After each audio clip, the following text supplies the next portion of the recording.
Jésus-Christ, mon Seigneur, le seul chemin vers mon Dieu. Jésus-Christ, mon Seigneur, il a lavé mes péchés. Jésus-Christ, mon Seigneur, l'obscurité s'est effondrée. Jésus-Christ, mon Seigneur, roi de rois, je le proclame. Jésus est Christ.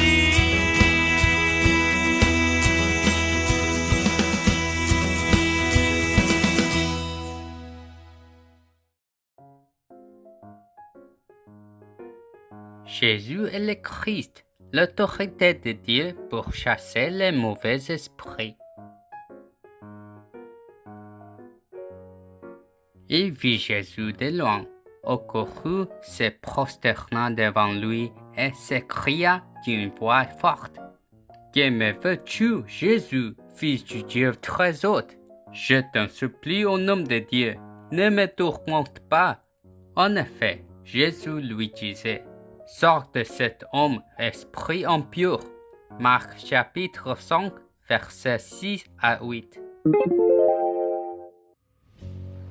Après que Jésus ait calmé les vents violents et la mer, il est venu dans la région de Gérasen avec ses disciples.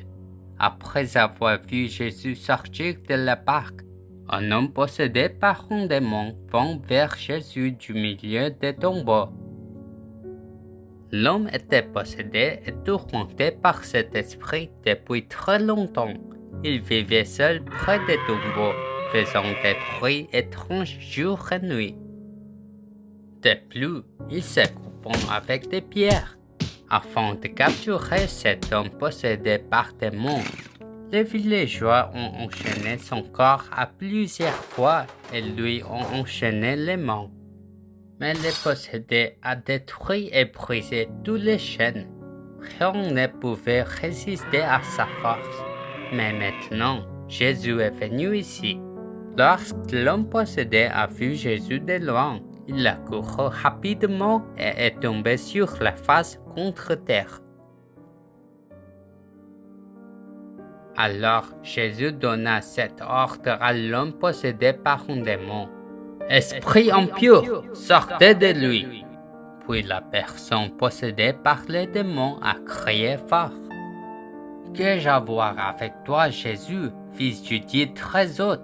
S'il te plaît, ne me dérange pas. » Jésus lui a demandé: « Quel est ton nom? » Il a répondu: « Mon nom est Légion, car nous sommes nombreux. Alors, s'il vous plaît, ne nous expulsez pas de cette province. » À ce temps, il y avait un grand troupeau de cochons mangeant de l'herbe au pied de la montagne. L'homme possédé du démon vit cela et dit à Jésus: « Ne nous chassez pas de cette région de Gérasen, s'il vous plaît, laissez-nous entrer dans ces cochons. » Lorsque Jésus a donné sa permission, l'esprit de Légion est sorti de l'homme et entré dans le troupeau de cochons.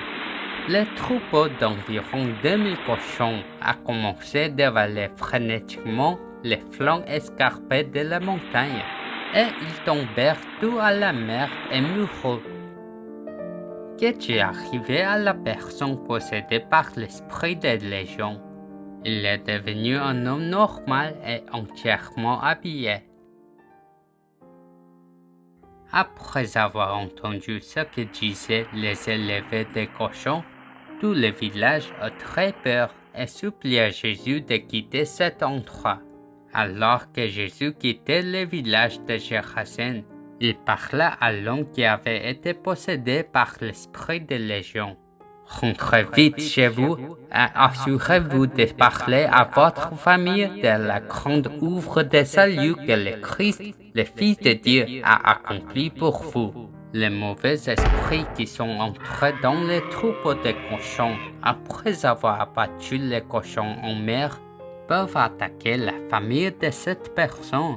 Alors, parlez à la famille et faites-lui connaître le Christ, que les puissances d'Hadès ne peuvent vaincre, puisqu'il a fait connaître dans toute la vie les grandes choses que Jésus avait faites pour lui.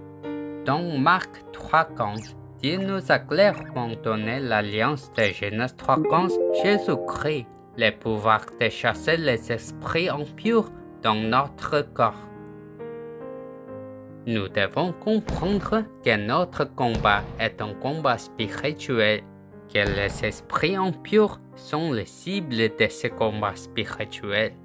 Que se passerait-il si je n'utilisais pas la puissance du Christ de Genèse 3,15 pour chasser les esprits impurs de mon corps? Cet mauvais esprit entre et emporte toutes les bénédictions que Dieu m'a données. Bien que de nombreuses personnes intelligentes souffrent aujourd'hui spirituellement, elles ignorent l'esprit impur. Satan, le diable et les esprits impurs sont invisibles à nos yeux. Cependant, ils existent toujours et entrent et sortent des lieux, transcendant le temps et l'espace. La Bible révèle l'identité de Satan, invisible mais réel. Avant la création, les anges suffisamment arrogants pour lutter contre Dieu furent chassés sur cette terre.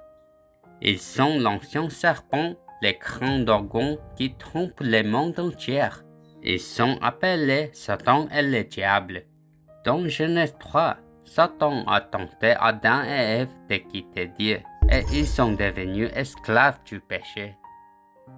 Enfin, chacun est lié par l'esclavage cruel du destin, dans lequel il n'a d'autre choix que de vivre toute sa vie comme esclave de Satan et enfant du père du mensonge, le diable.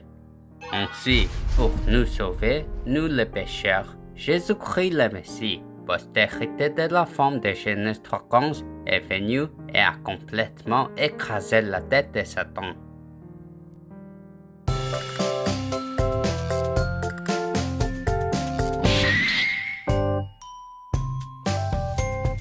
Genèse 3,15, l'alliance c'est Dieu, la postérité de la femme. Jésus-Christ complètement écrasé la tête de Satan. Yeah! Si vous acceptez Jésus-Christ comme votre Seigneur, vous pouvez vivre avec l'identité et l'autorité d'être un enfant de Dieu passé de la mort à la vie. Ainsi, si vous suivez votre foi en Christ, vous pouvez utiliser la royauté spirituelle, l'autorité prophétique et l'autorité sacerdotale pour lever les 3 malédictions de votre corps. Aujourd'hui, un homme possédé par un démon a rencontré Jésus. Mais parce qu'il avait le péché originel de Genèse 3, il a rejeté Christ, le Fils de Dieu. Ainsi, je dois chasser les esprits impurs en moi avec Christ de Genèse 3,15 afin de me sauver en tant qu'enfant de Dieu. Maintenant, confessons-nous tout avec puissance. Jésus est le Christ, je suis un enfant de Dieu. Tous les problèmes sont finis. Satan va-t'en. Rempli du Saint-Esprit, évangélisation mondiale, jusqu'aux extrémités de la terre, je serai son témoin. Tout au long de cette semaine, je vous bénis pour graver les paroles de l'Évangile de Genèse 3,15 dans votre âme et être victorieux en tant qu'enfant de Dieu qui croit en ce que Jésus-Christ a fait. Dieu Tout-Puissant, merci de m'avoir permis d'accepter votre Fils Jésus-Christ qui m'a fait passer de la mort à la vie et de m'avoir fait comprendre les mystères de la bataille spirituelle qui me sauve en tant que votre enfant. Aujourd'hui, permettez-moi de chasser les mauvais esprits qui me font rejeter le Christ qui a résolu tous les problèmes de mon corps. Puisse-je devenir le sommet spirituel qui jouit de votre royaume et rêve d'évangélisation mondiale. J'ai prié au nom de Jésus-Christ. Amen.